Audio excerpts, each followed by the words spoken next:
First, just kind of talk to us about, we'll go through three things. One is just tell us about the new position, what you'll be doing specifically, and then secondly, how that fits in with, with the firm's vision. Sure. My new position is titled Global Integration Partner, and it is a position that involves really connecting the dots across our platform.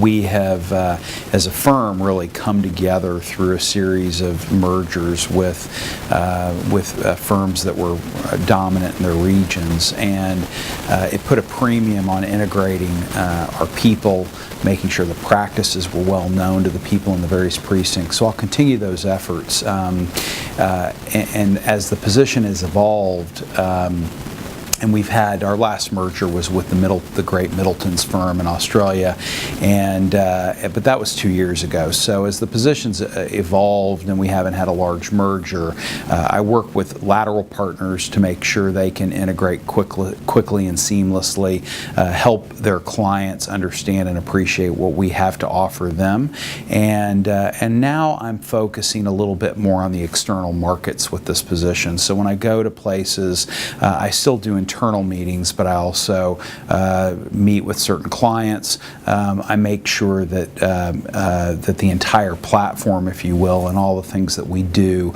are being offered to them. And the nice thing about having a fully integrated global platform is that our lawyers don't have to walk into the room with the client and force a certain practice area or discipline on the client. They can actually ask questions about what's on the client's mind and what threats and opportunities they see, and apply something we authentically do very well to help them out, sometimes in a very different part of the world, but sometimes just in that part of the world and in a different discipline than they've used in the past.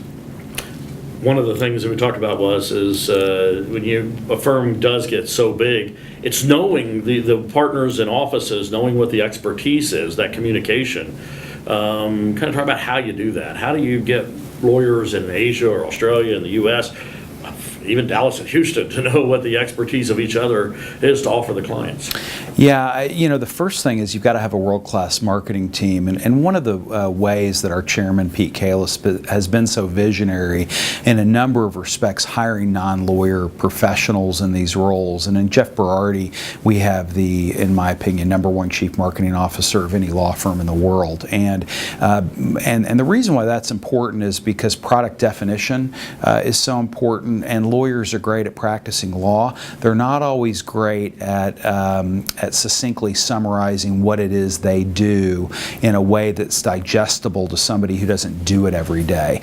And so it starts with a good professional development and marketing group, and then it's really about making sure that lawyers have a way to access that information seamlessly, whether it's having a good internal website, intranet which we call Compass, which allows you to access fast facts about various practice areas, or frankly some of the things that I do. Yesterday, for example, just gave a presentation to our associates globally by video conference on knowing your firm. So just a thumbnail sketch of some practice areas, some of our markets that we practice in, and some of the highlights in the last year from those various markets.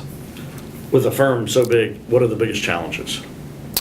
Oh, the biggest challenges, or a big challenge, I'll put it this way, is I think every firm does a good job if they've got a platform. If the call comes in, can we use a piece of the platform? Most people know what offices you have. They know certain key practice areas. I think the challenge is always keeping top of mind a variety of areas that people should know to do active cross-sell. And what I mean by that is actually going into a client relationship that might be very comfortable in one area, and having a conversation from time to time with that client, not to sell them on anything, but to work with them strategically to figure out if we can help add value in a market or in a practice area that they're not familiar with.